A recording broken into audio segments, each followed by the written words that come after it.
క్రీస్తునందు ప్రియమైనటువంటి సహోదర సహోదరులారా, ఈ దినం ఆదివార దినమందు సాయం వేళలో మనము దేవుని సన్నిధిలో ఈ రీతిగా సమకూడే భాగ్యము దేవుడు మనకు ప్రసాదించి ఉన్నాడు. ఇది ఎంతో దీవెనకరమైనటువంటి విషయముగా మనము భావిస్తూ ఉన్నాం. ఈ సమయం నిమిత్తమై దేవుని వాక్యము చదువుగా ఆలకించి ఉన్నాం. యోహాను వ్రాసిన సువార్త 21వ అధ్యాయము 15వ వచనం నుండి 19వ వచనం వరకు ఉన్నటువంటి వాక్య భాగము చదవబడినది మనం ఆలకించి ఉన్నాం. ఈ వాక్యమును ధ్యానం చేసుకొనుటకు గాను మనము తల వంచి మన హృదయాలను ప్రార్థనతో సిద్ధం చేసుకున్నాం. పరిశుద్ధుడగు మా ప్రియ ప్రభువా, మమ్మల్ని కనికరించినందులకై మిమ్మల్ని స్తుతిస్తూ ఉన్నాం. మీ పాదముల యొద్ద చేరి ఆరాధించు భాగ్యం ఇచ్చాం. ఇప్పుడు మీ మాటలు ఆలకింపగోరుచున్నాం. మీ స్వరం మాకు వినిపించండి. మా తండ్రి, లేఖనములను ఆధారముగా చేసుకొని సంఘమునకు మీ మాటలు పంచుచుండగా మా తండ్రి, మీ స్వరము, మీ తలంపులు మాకందరికి ప్రసాదించండి. మేము గ్రహించు జ్ఞానమును కలిగిన వారమై మీ మాటలు మా హృదయంలోకి తీసుకొని మేము ఆ రీతిగా నడుచుకొనుటకు కూడా సహాయము దయచేయమని, సమయాన్ని మీ ఆధీనంలో ఉంచుకొనమని క్రీస్తు వారి శ్రేష్టమైన నామములో ఈ విన్నపములను వేడుకొనుచున్నాం తండ్రి. ఆమేన్. ప్రియమైనటువంటి వారలారా, నేటి దినము చదివిన ఈ భాగం యోహాను సువార్త 21వ అధ్యాయము 15వ వచనం నుండి కొన్ని వచనాలు అంటే 19 వరకు చదివి ఉన్నారు. దీనికి ముందు క్రిందటి వారము యేసు ప్రభు వారు ఈ తిబిరయ అనగా గలిలయ సముద్ర తీరమున తను తాను ప్రత్యక్షపరుచుకున్నాడు. ఆ రోజున శిష్యులలో 7 చేపలు పడ్డానికై వచ్చి ఉన్నారు. రాత్రంతా శ్రమ పడ్డారు. వారు నిరాశలో ఉంటుండగా తెల్లవారుజామున యేసు ప్రభు వారు వారికి ప్రత్యక్షమై ఒక అద్భుతాన్ని జరిగించి వారికి భోజనం పంచడం కూడా మనం చూస్తాం. రొట్టెలు మనం గమనించినట్లయితే చేపలు వారికి పంచి పెట్టడం మనం చూస్తాం. కాబట్టి వారు భుజించారు. భోజనం అయిపోయిన తర్వాత యేసు ప్రభు వారు 7 అక్కడ ఉంటుండగా ఒకరిని ప్రత్యేకముగా మాట్లాడుతూ ఉన్నారు. అంటే 6 మిగిలి ఉన్నారు. 6 అప్పటి వరకు సంభాషణ జరిగినది, భోజనం 7 జరిగినది. 7 అనగా సంఘమునకు గుర్తు అని మనం చెప్పుకున్నాం. అంటే సంఘమంతటితో మాట్లాడుతున్నాడు. 7 అనేది టైపలాజికల్ నంబర్. అయితే ఇప్పుడు పేతురును ఒక్కడనే ప్రక్కకు తీసి మాట్లాడడం, లేక అందరి సమక్షంలో పేతురుతో మాట్లాడడం మనం చూస్తూ ఉన్నాం. సీమోను పేతురుతో మాట్లాడుతూ ఉన్నాడు. అది ఇక్కడ ఉన్నటువంటి సన్నివేశం. ఇక్కడ యేసు ప్రభువారు, పునరుద్ధానుడైన యేసు ప్రభువారు ఆయన యొక్క పేతురు యొక్క లాయల్టీని, యథార్థతను ఒకసారి కన్ఫర్మ్ చేస్తూ ఉన్నారు. కన్ఫర్మ్ అంటే మాట్లాడుతూ ఉన్నారు. ఒకసారి ఏ రీతిగా మాట్లాడుతూ ఉన్నారు అని మనం గమనించినప్పుడు సీమోను లేక మరి యోహాను కుమారుడు అయిన సీమోను. వీరు అందరికన్నా నీవు నన్ను ఎక్కువగా ప్రేమించుచున్నావా? అమాంగ్ ద 7 ఈ 6 మించి నన్ను ప్రేమిస్తూ ఉన్నావా? ఇది చాలా మరి ఖచ్చితమైనటువంటి ప్రశ్నగా మనం చూస్తూ ఉన్నాం. 6 ఉన్నారు, మీరు 7 టీము. 7లో వీరందరి మీద మరి నీ ప్రేమ అధికమై ఉన్నదా? మరి పేతురు ఇదంతా కాంపిటీటివ్, ఎవరికి ఎన్ని మార్కులు పడ్డాయో తెలియదు. యేసు ప్రభు వారి దృష్టిలో ఎవరెవరు ఏ స్థాయిలో ప్రేమిస్తున్నారో కూడా తెలియదు.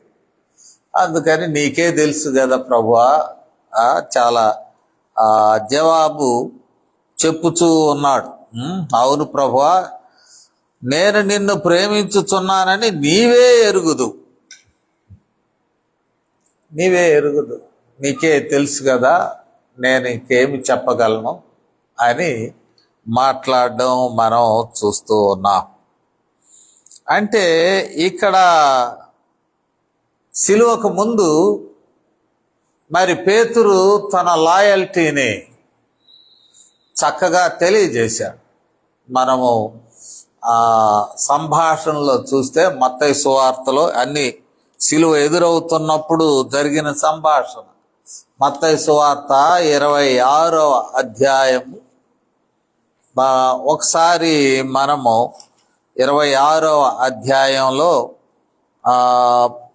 33వ వచనం. అందుకు పేతురు,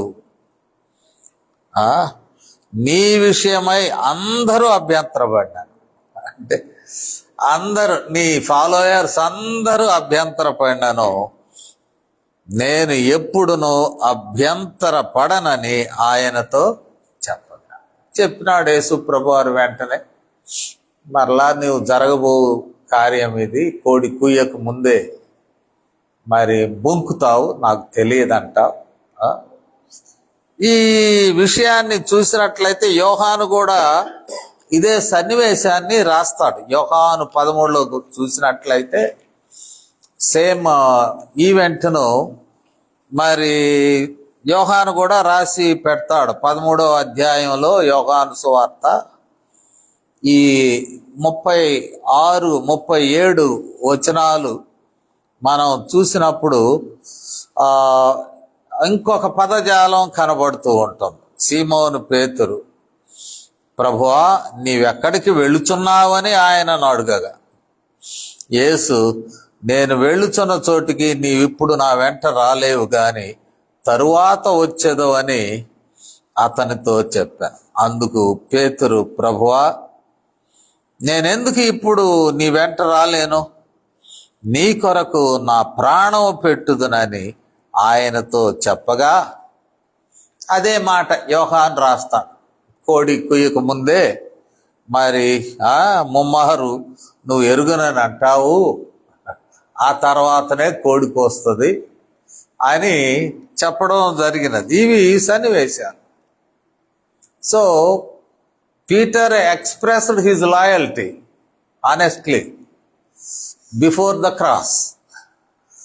మరి యేసు ప్రభు వారు కూడా ఓకే నాయన, కానీ జరగబోవున్నది ఇది, నీకు శ్రమ రాగానే ఆయన ఎవరో నాకు తెలియదు అంటావు, ముమ్మారు నీవు తెలియదని రిజెక్ట్ చేస్తావు. ఇప్పుడు అది అయిపోయింది, సిలువ ఘట్టం అయిపోయింది, శ్రమలు అయిపోయినాయి, పునరుద్ధానం అయిపోయినాయి. ఇప్పుడు అగైన్ యేసు ప్రభు వారు మాట్లాడడం టు కన్ఫర్మ్ అదే లాయల్టీ. అంటే యేసు ప్రభు వారు ప్రేమిస్తే ఆయన ప్రేమ తాత్కాలికమైనటువంటిది కాదు, ఆయన ఎంపిక కూడా తాత్కాలికమైనటువంటిది కాదు. తాత్కాలికం అంటే వి మే ఫెయిల్ హిమ్. మనం చెప్పినవి, ఒప్పందం చేసుకున్నవి మనం వాటిని పోగొట్టవచ్చు, నమ్మకాన్ని పోగొట్టుకోవచ్చు, విశ్వాస్యతను మనం పోగొట్టుకోవచ్చు, మన వైపున ఫెయిల్యూర్ కలగవచ్చు. కానీ యేసుక్రీస్తు వారి వైపు ఆ ఎడబాయని శాశ్వతమైన ప్రేమ అంటాం. శాశ్వతమైన ప్రేమ ఇశ్రాయేలుతో అంటాడు కదా యెహోవా దేవుడు. మనం ఇర్మియా 31లో మనం చూసినప్పుడు ఇర్మియాతో ఇశ్రాయేలీలకు వర్తమానం పంపిస్తూ చాలా మంచి మాట అంటాడు. ఇక్కడ మనం 4 లేక 3 వచనము చూసినప్పుడు, చాలా కాలం క్రిందట యెహోవా నాకు ప్రత్యక్షమై ఇట్లనెను, శాశ్వతమైన ప్రేమతో నిన్ను ప్రేమించుచున్నాను గనుక విడువక నీ ఎడల కృప చూపుచున్నాను. అంటే దేవుని వైపు నుండి వ్యక్తపడుతున్నటువంటి ప్రేమ అది షార్ట్ టర్మ్ లవ్ కాదు.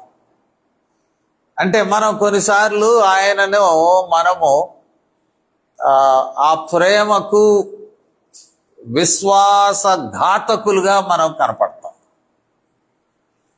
కానీ ఆయన కొనసాగింపజేసే శాశ్వతమైన నిత్యముండు ఎడబాయని కృప, శాశ్వత ప్రేమ, ఎడబాయని కృప.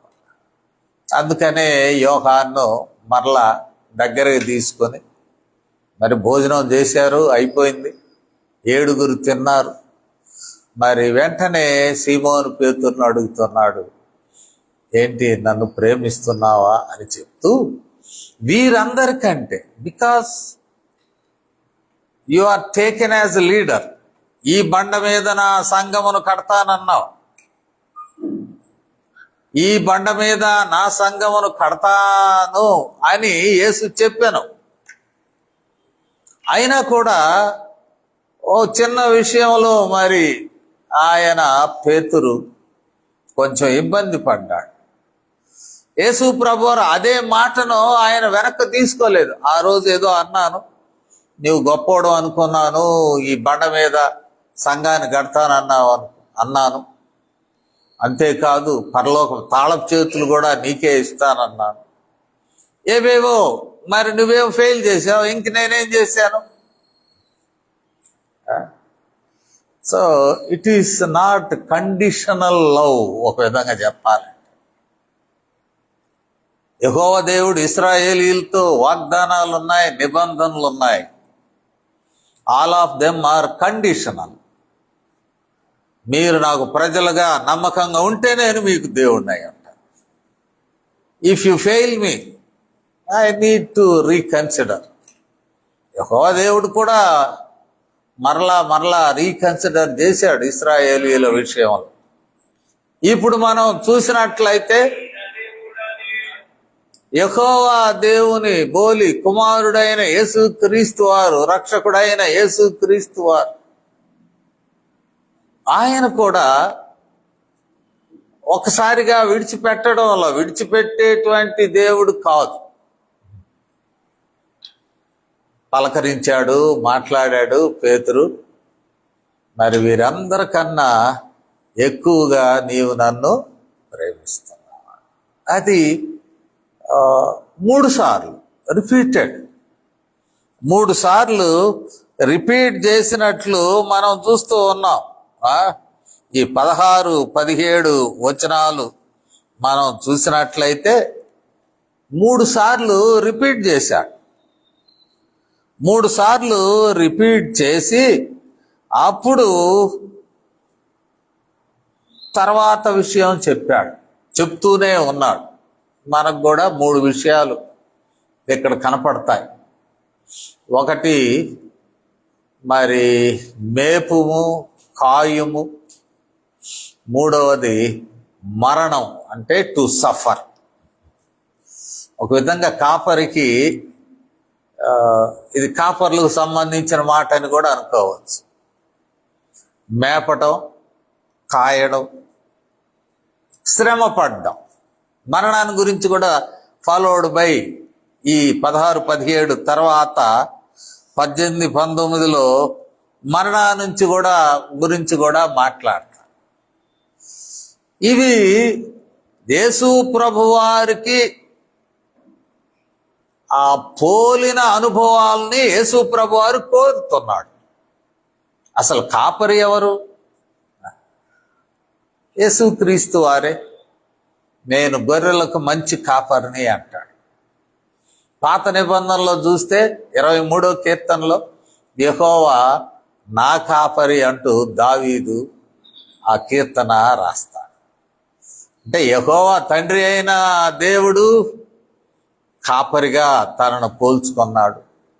కుమారుడైన క్రీస్తు మరి కాపరిగా తాను గురించి చెప్పుకున్నాడు. యోహాను 10లో ఎక్కువ భాగం ఉంటుంది, 10వ అధ్యాయంలో. మరి ఇప్పుడు పేతురును ఇది కాయము మేపుము అంటున్నాడు కానీ గొర్రెలు నాయ అంటున్నాడు. ఈ గొర్రెలు నీకు ఇస్తున్నాను, నువ్వు కాసుకొని పెంపు చేసుకో, బ్రతుకు అని అనడం లేదు. ఈ గొర్రెలు నావి. అందుకనే ఇక్కడ మనం చూస్తే 15వ వచనంలో నా గొర్రె పిల్లలను మేపుము, మరి 16వ వచనం చివరి భాగంలో నా గొర్రెలను కాయుము, 18వ వచనంలో నా గొర్రెలను మేపు. గొర్రెలు నాయి, నీ కేర్, నీ కొరకు ఇస్తూ ఉన్నా. So you are not a shepherd but assisting a shepherd.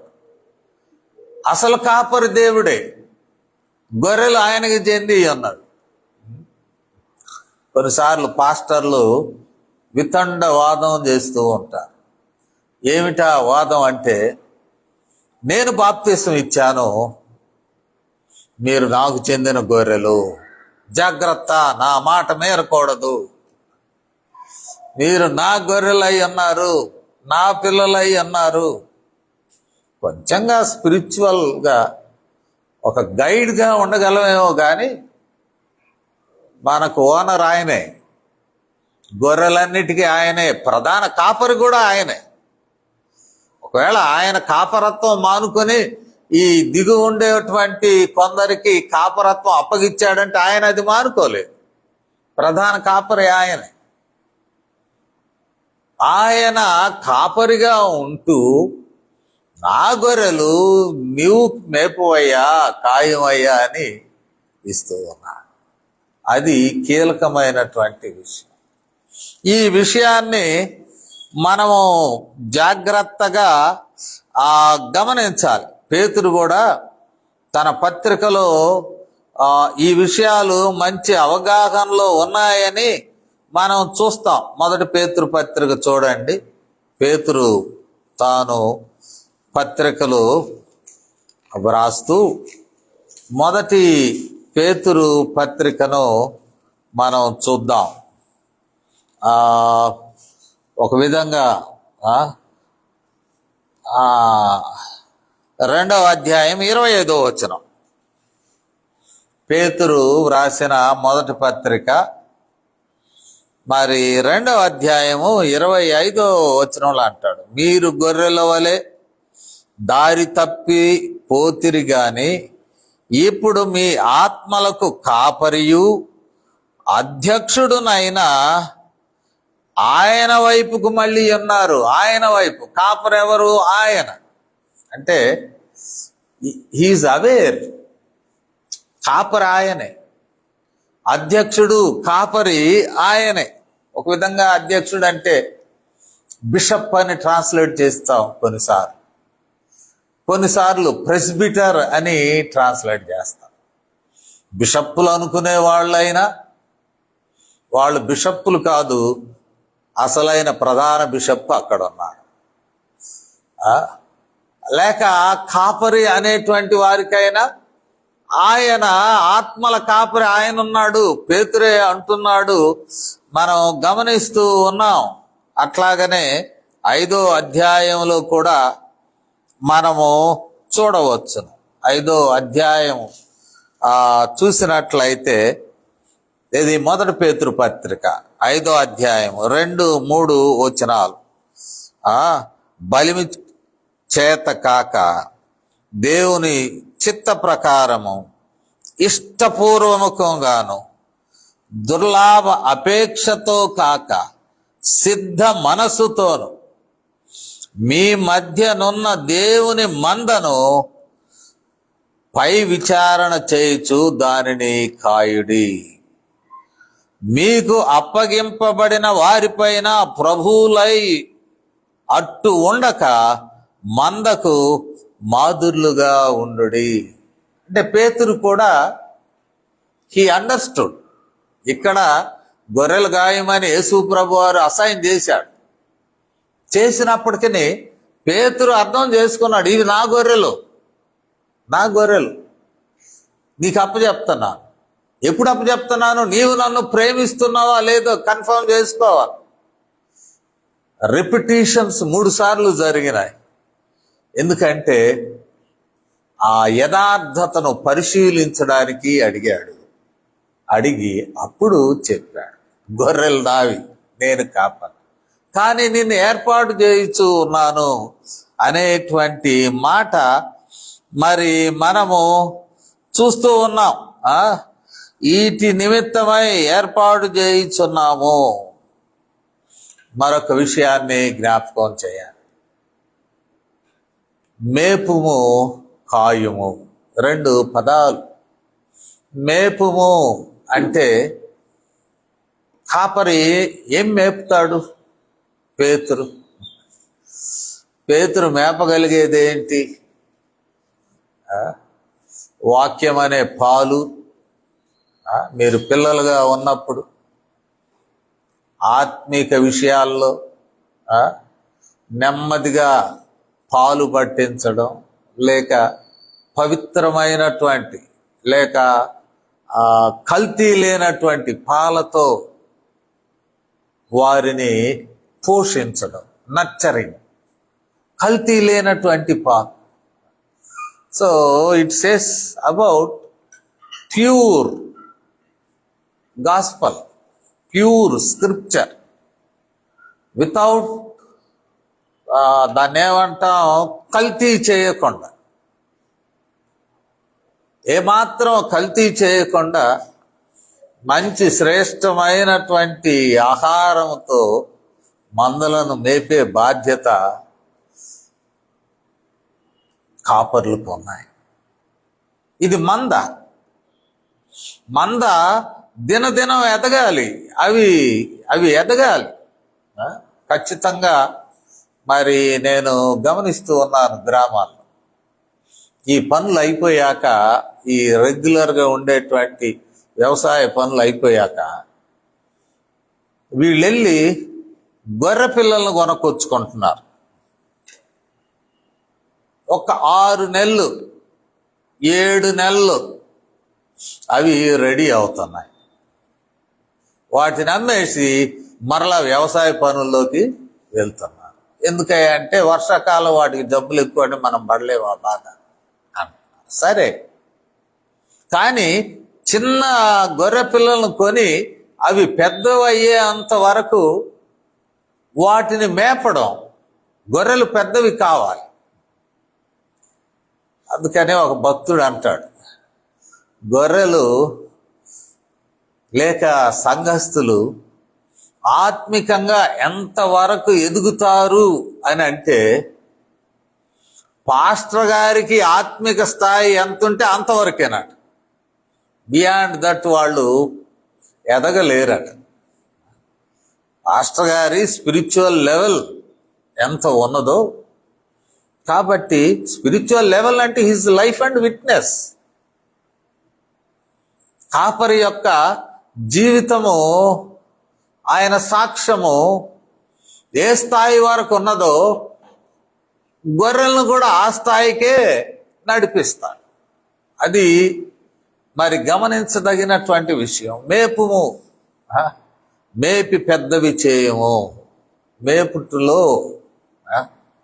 వాక్యము మరి సరి అయినటువంటిది, కల్తీ లేని వాక్యముతో మందలను మేపాలి. కల్తీ లేని వాక్యము ఉన్నది ఉన్నట్టుగా మరి బోధించుటలో చాలా పర్యాయాలు అంటుంటారు పెద్దలైనటువంటి వాక్యం బోధించడం అంటే you allow the text to speak directly. వాక్యమే మాట్లాడాలి. మనిషి దాన్ని ఇక ఏదో మసాలా వేసి దాన్ని ఏదో చేయనక్కర్లేదు. కాబట్టి వాక్యం మాట్లాడాలి, కల్తీ లేకుండా మాట్లాడాలి. మంచి ఎదుగుదల గొర్రెల్లో రావాలి. అది కీలకమైనటువంటి దాన్నే సాధనం చేసుకోవాలి సేవకులు, కాపర్లు అయినటువంటి వారు. అందుకని మరొక తీవ్ర పదజాలం వాడతారు, మ్యానిపులేషన్ ఆఫ్ స్క్రిప్చర్స్. వాక్యాన్ని వక్రీకరించి ప్రకటించడం, దట్ ఈజ్ డేంజర్. అది ప్రమాదకరమైనది సంఘానికి, దేవుని రాజ్యానికి కూడా ప్రమాదకరమైనది.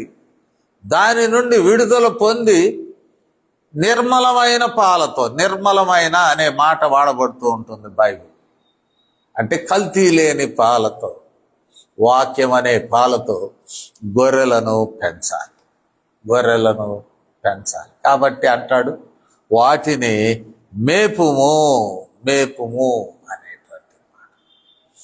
ఇక రెండవది 2 సార్లు రిపీట్ అయినటువంటిది ఏమిటంటే కాయము. మందను కాయము, మందను కాయాలి. కాయడం అంటే it says about both security and discipline. Security ఏమిటి? సెక్యూరిటీ అని అంటే మరి సంఘం కొరకు ప్రార్థించేటువంటి ఆ కృప కాపర్లకు దొరకాలి. సంఘం కొరకు ప్రార్థించడం అది కీలకమైనటువంటి. నేను మా కలీగ్తో మాట్లాడుతూ మా ఊర్లో అంటే ఒంగోలులో 5,000 మంది పైన సభ్యులు ఉంటారు మా సంఘానికి అని చెప్పారు. అంటే అన్నాడు ఆయన, మంచిదే, వెరీ ప్రౌడ్ ఆఫ్ యూ, మీ ఊరికి అంత పెద్ద సంఘం ఉండడం మంచిది. కానీ వాట్ అబౌట్ పాస్టరల్ కేర్? కాపరి గుర్తుపడతాడా అందులో మనుషులందరినీ? యోగక్షేమాలు తెలుసుకునే సమయం ఉంటుందా? ప్రార్థించే సమయం ఉంటుందా? వారు ఈయనను అందుకొనగలరా? ఈయన వారిని అందుకొనగలరా?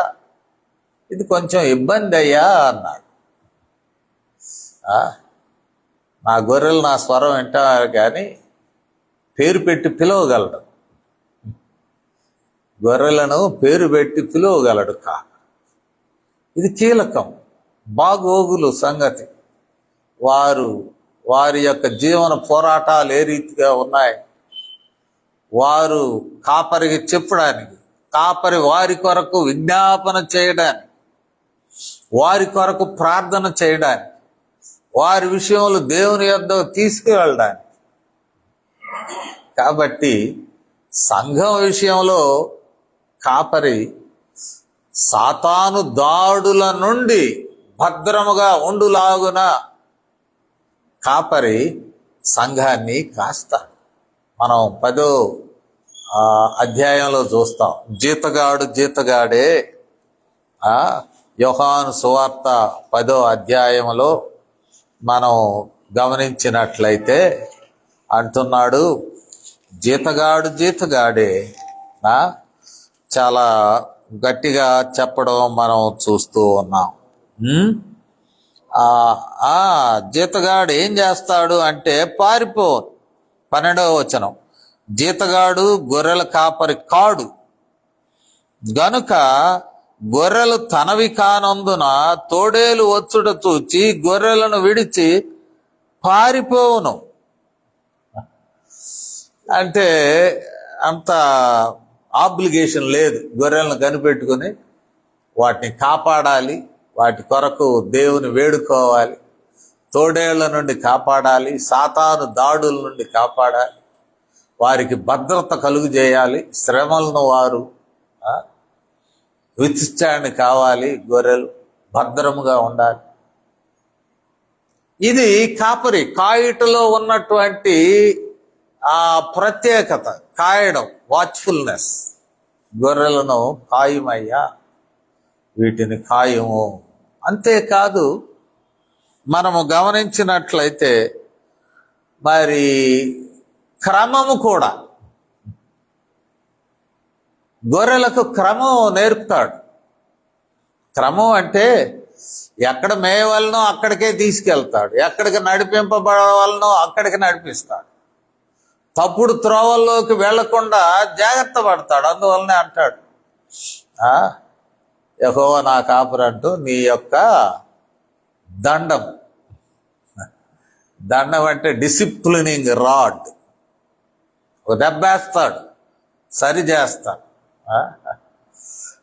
క్రమంలో పెడతాడు. అది మరి కాయడాన్ని గురించినటువంటి మాట.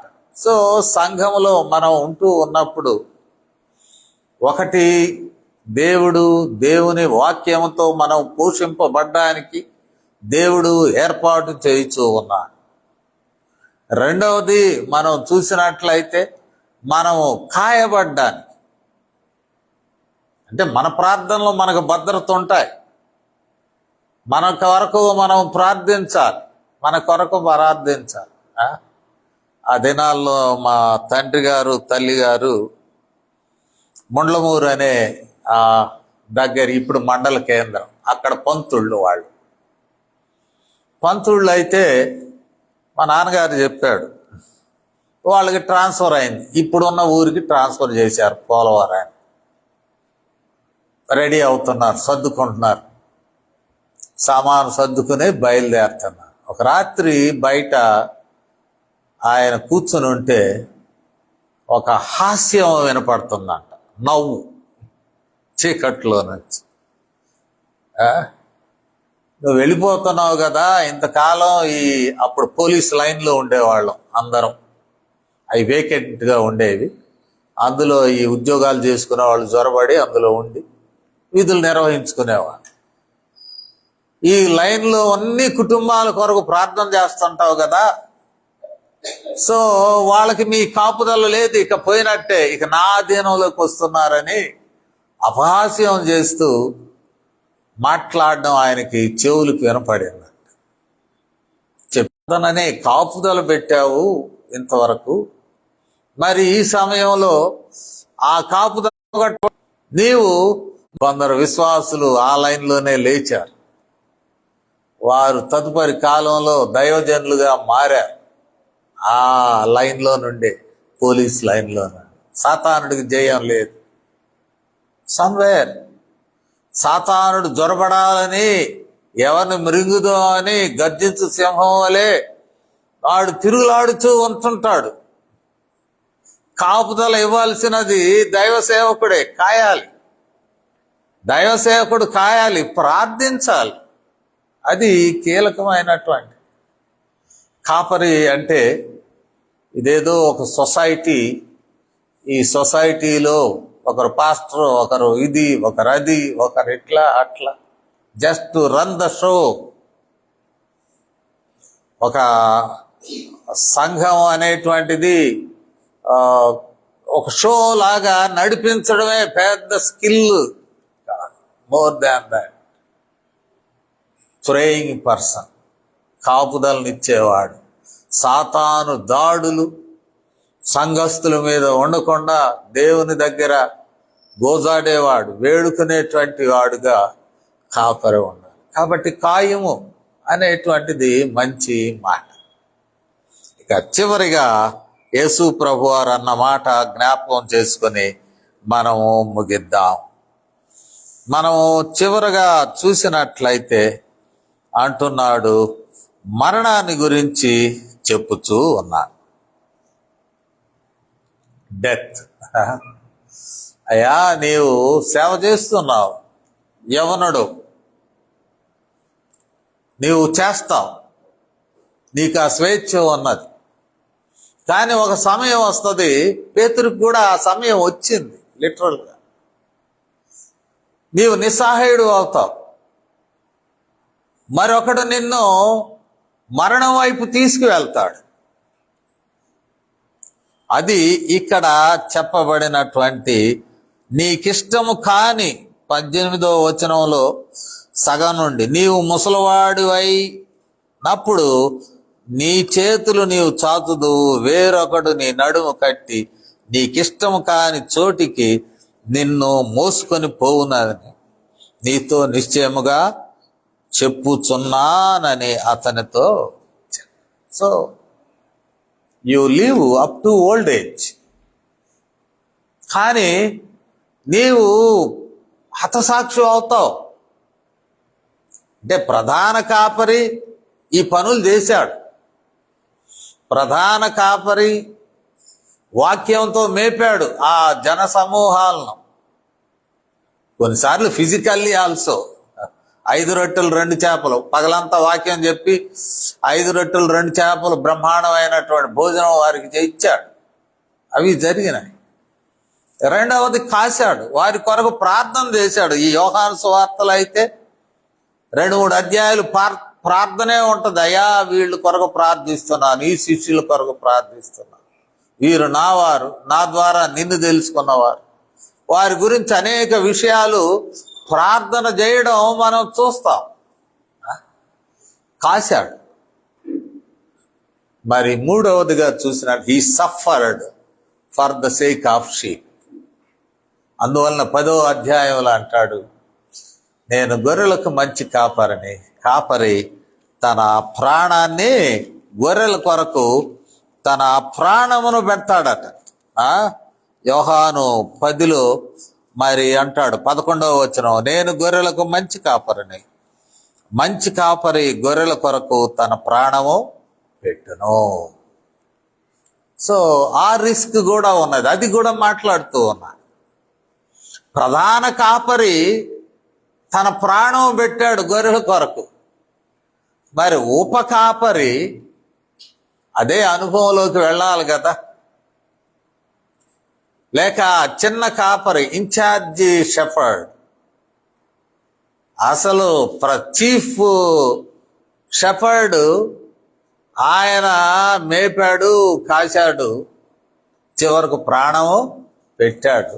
10వ అధ్యాయంలో చెప్తాడు, తన ప్రాణాన్ని పెడతాడు మంచి కాపరి.